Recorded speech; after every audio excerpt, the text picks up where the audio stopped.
I want to tell you about a conversation that stopped me cold. I was sitting in a book club discussion built around productivity.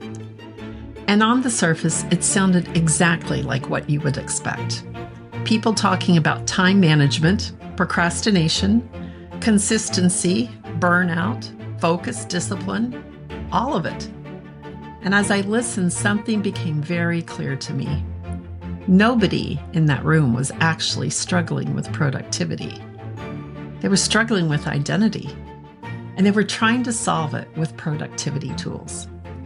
That distinction matters more than I can overstate.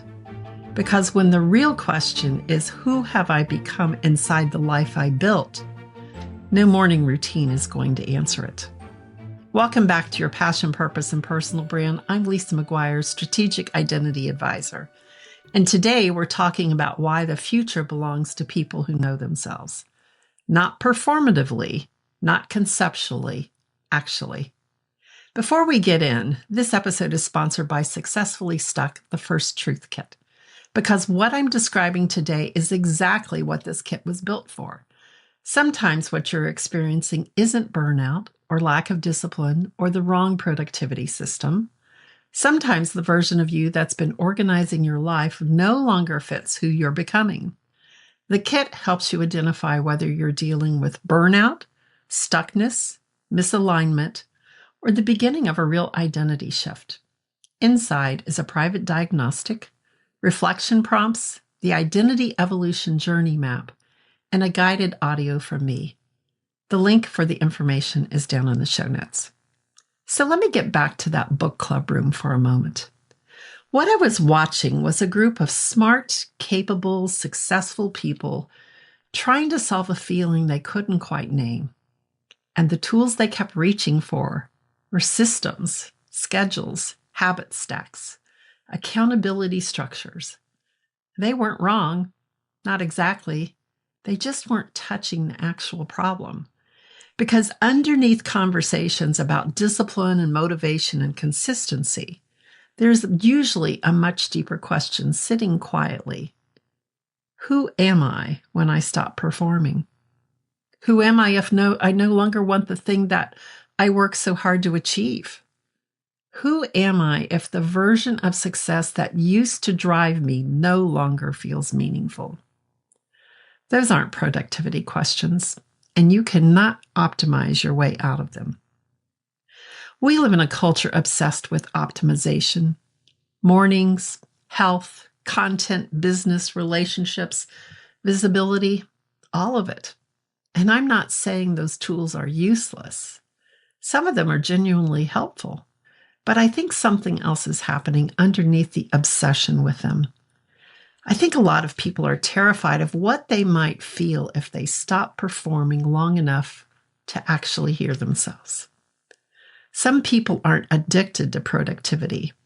They're addicted to avoiding the feeling that they're not enough without it. They stay busy because stillness threatens the identity they built around being needed.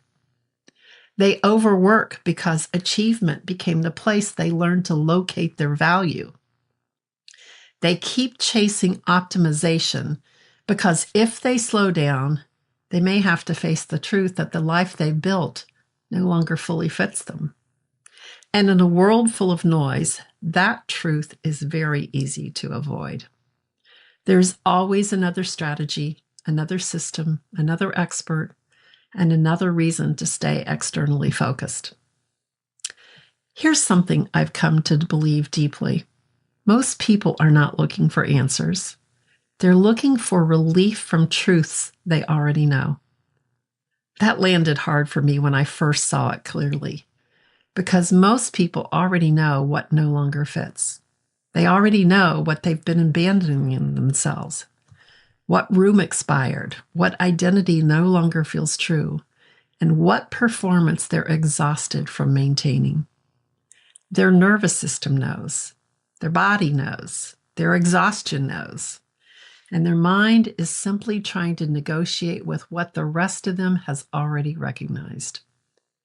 And I kept thinking about that book club room, about what would have happened if someone had stopped the conversation and asked different questions entirely. Not how do you manage your time better, but what does it mean when you see yourself as productive? What do you think about people who are prolific, who get a lot done? What story are you telling about them? Where do you feel the need to be productive in your body? And what happens in that same body when you're not? What is productivity allowing you to have, to do, or to be? And maybe most importantly, what are you sacrificing in its name? Those questions would change the room because they stop treating productivity as a neutral tool and start treating it as what it often actually is, a coping strategy, a way of staying ahead of a feeling, a way of proving something to someone, maybe yourself, that you haven't consciously examined in years. That's the conversation I wanted to be having. And I think it's the conversation a lot of people are ready for, even if they don't have the language for it yet. And this tension is only increasing because the world is shifting in a way that makes self-knowledge not just personal development. It's a business strategy, a conversation now. AI is changing work. Expertise is being commoditized. Information is infinite. Execution is increasingly replicable, which means the future will not belong to people who simply know the most. Information is abundant and perspective is rare. And I want to be specific about what I mean by perspective, because it's not just having an opinion. Perspective is what you develop when you've lived through something, paid close attention to it, and been changed by it. And then you synthesize what you learned into a way of seeing that you can now offer to others. It's the difference between someone who can tell you what the research says and someone who can tell you what the research means and why it matters for you specifically right now. That's capacity is built from a life. It cannot be downloaded. It cannot be replicated. And in a world where information itself is increasingly free and instantly available, the person who knows how to think about it, filter it, and apply it from a grounded point of view becomes exponentially more valuable. Not because they know more, because they see more clearly. That's the differentiator that the future is going to reward. The future belongs to people who know themselves deeply enough to create from lived perspective, to think clearly, discern clearly, speak clearly, to recognize patterns, to articulate what they uniquely see. That capacity cannot be replicated because it isn't built from data. It's built from a specific life lived in a certain way that produced a certain way of seeing. That's why identity is becoming more important, not less. For years, I've heard people talk about bringing humanity back to business, and I believe in that completely. But I've realized something recently. Bringing humanity back to business first requires allowing your own humanity to surface again. Your emotions, intuition, your grief, your truth, your lived experience, your actual voice. Because many people built successful businesses and careers by being highly effective while quietly disconnecting from their own humanity in the process. They learned to perform professionalism instead of presence, productivity instead of truth, and value instead of wholeness. And eventually, that becomes exhausting. Not because they're weak, because self-abandonment is exhausting, no matter how productive it looks from the outside. This is where category of only comes in, and I want to be clear about what it actually is, because it's not a branding concept. It's an identity concept. I came to it after years of watching people struggle to talk about the value they brought. But more than that, they couldn't see it themselves. They described their credentials, their services, their expertise, and none of that was wrong. But it was nowhere near the whole picture, because what made them remarkable wasn't just what they knew. It was how they treated people, the impact they had on others without even trying, the specific way they moved through the world that no one else would be able to replicate, built from their experiences, their essence, and the combination of everything they lived through and paid attention to. And then I had to look at my own work, because here's what I realized. Personal branding, the way it was being taught, wasn't really about authenticity. It was about performance. It was about constructing a version of yourself designed to earn what you needed from the room, whether it was recognition, inclusion, business, or respect. The mask wasn't always dishonest. Sometimes it was built from real gifts, but the gifts were arranged in the wrong order, in the service of the wrong thing. And this is what category of only emerges when you stop performing for the room and start recognizing what your life actually built in you. It's not something you invent, it's something you uncover. It's your thumbprint, the clear, ownable difference that no one else has in exactly the same configuration. And once you have language for it, everything shifts. How you talk about what you do, who you attract, what becomes possible. Whether you're the face of the brand or running a business or a business that is running outside the box, so there's no existing category for what you do. The clarity is the same. The foundation is the same. And I see a version of this in almost every client I work with. And what strikes me consistently isn't the moment they learn something new. It's the moment they recognize something they already knew but couldn't hold on to. They come in thinking they have a messaging problem or a visibility problem or a confidence problem. And what we discover together is they're actually been self-aware for years. They just haven't had a structure that confirmed what they were already sensing about themselves. One of my clients described it recently as finding the answer to questions he didn't know how to ask. Another had spent years knowing she had something meaningful to offer and not being able to articulate it. And once she could, everything changed. How she showed up, how she communicated her work, how she made decisions, not because she became someone different, because she finally had language for who she already was. That's what category of only does when it works. It doesn't build something from scratch.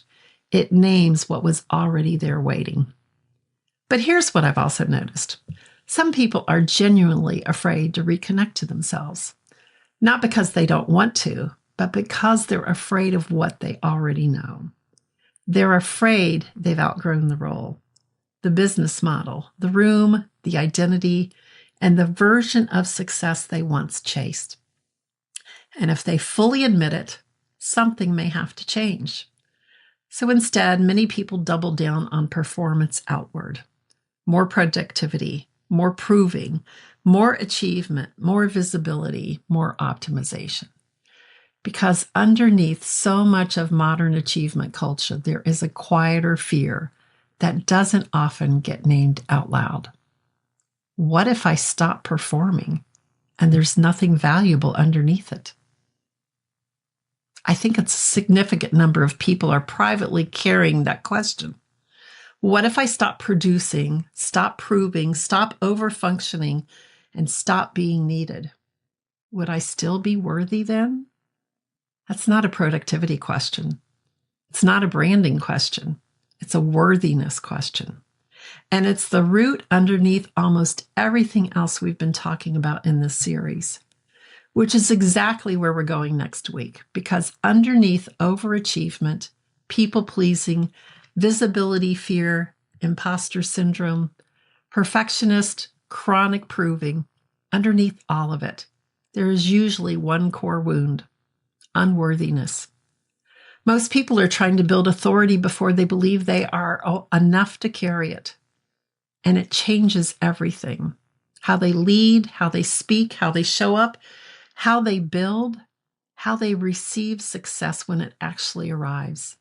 And next week's episode may be the most important conversation in this entire series, because until you address the root, everything built on top of it stays unstable. We're going there directly, and I'll see you there. But before we close, I want to leave you with this. Maybe the real work right now isn't becoming more impressive. Maybe it's becoming more true. Maybe it's reconnecting to yourself deeply enough that you no longer need constant external validation to remember who you are.